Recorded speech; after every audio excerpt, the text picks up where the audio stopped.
Alrighty, it's time for another 6.5 Grendel video. So today, we're going to go ahead and we're going to try something that was recommended by one of my viewers. He wanted me to try up the Satterly method of load workup.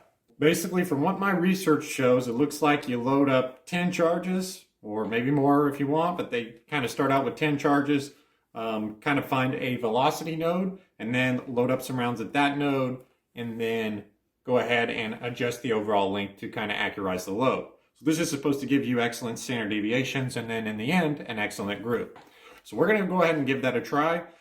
We're going to start out at 26.0 grains, and we're going to work our way up to 27.2 grains and 0.2 grain increments. So that's going to be 10 shots. We're going to go out on the range and shoot those, and then we're going to find a velocity node to use with that. We're obviously using IMR 8208 XBR and the 123 grain SST with the CCI number 41 primers.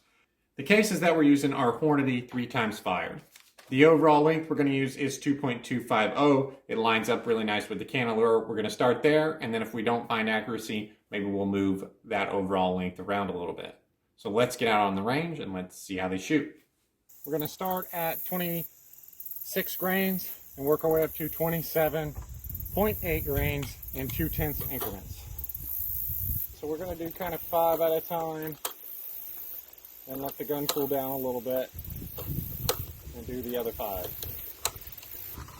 So first one's going to be 26.0.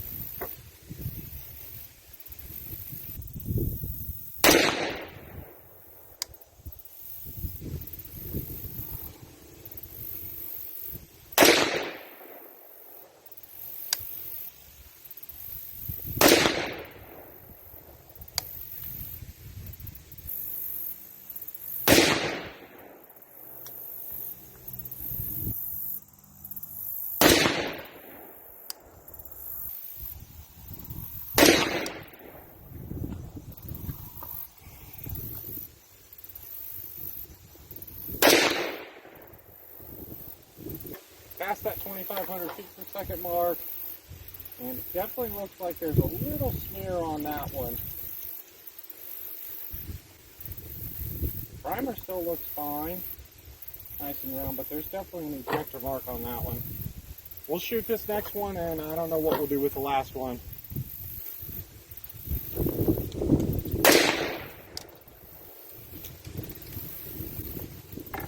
See what this one looks like here. Okay, definitely an ejector mark on that one. Guess since this is the last one, we're just going to go ahead and shoot it anyway, but we're definitely at the top end there. Alright. So we didn't blow up, so that's good news, and we'll get back to the bench and we'll talk about these velocities. We'll talk about some of the pressure signs we see on the brass here. Alrighty, so we're back on the bench here, taking a look at that target. I'm going to go ahead and throw up a graph of the velocities, but moral of the story is we started out at 2,392 feet per second. We worked our way up to 2,552. I feel like looking at the brass, it's also up on the screen. Some of those top charges are a little bit too hot. You can kind of see some ejector smears on there. The primers look okay, but I think they're too hot. Looking at the graph, we look like we found a little bit of a velocity node somewhere around between 26.6 and maybe 27, kind of dipped a little bit there. So we're going to go ahead and try that at 26.7 grains. And then somewhere between 27 and 27.2, we didn't have a huge velocity increase there as well. So we're going to try 26.7 and 27.1. We're going to load up some 5-shot groups, and then we're going to head out on the range and shoot them and see if we can get any decent groups. And more importantly, see if we can get a good standard deviation. So let's get back on the range and let's see how they turn out. All right, we're out here on the range. The target is at 100 yards. We're shooting those 2 lows that we kind of look good on the graph. That's 26.7 first and then 27.1 second. The gun is nice and cool. It's about 70 degrees out. It's a very similar day to the last day that I shot these where it was a little bit windy. So let's see if one of these 2 will group.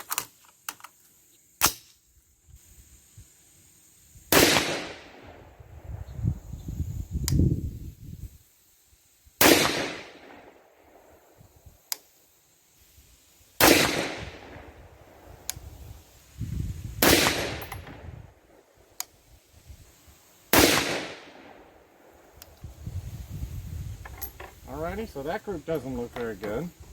Standard deviation was also terrible at 27.6. Alright, moving up to 27.1.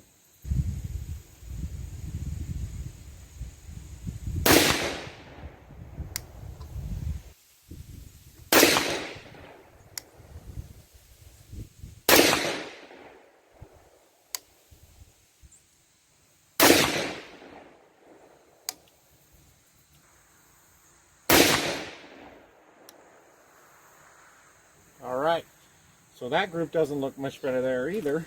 A little bit better standard deviation there at 14.3. So let's get back over the bench and we'll check it out. We've got our two 5-shot groups there we're looking at. The first group at 26.7, shot 2,444 feet per second, a terrible 27.6 standard deviation, and a 2.1 inch group. Kind of the opposite of what we hope to see. This is one of the worst standard deviations that I've ever seen with 8208 XBR.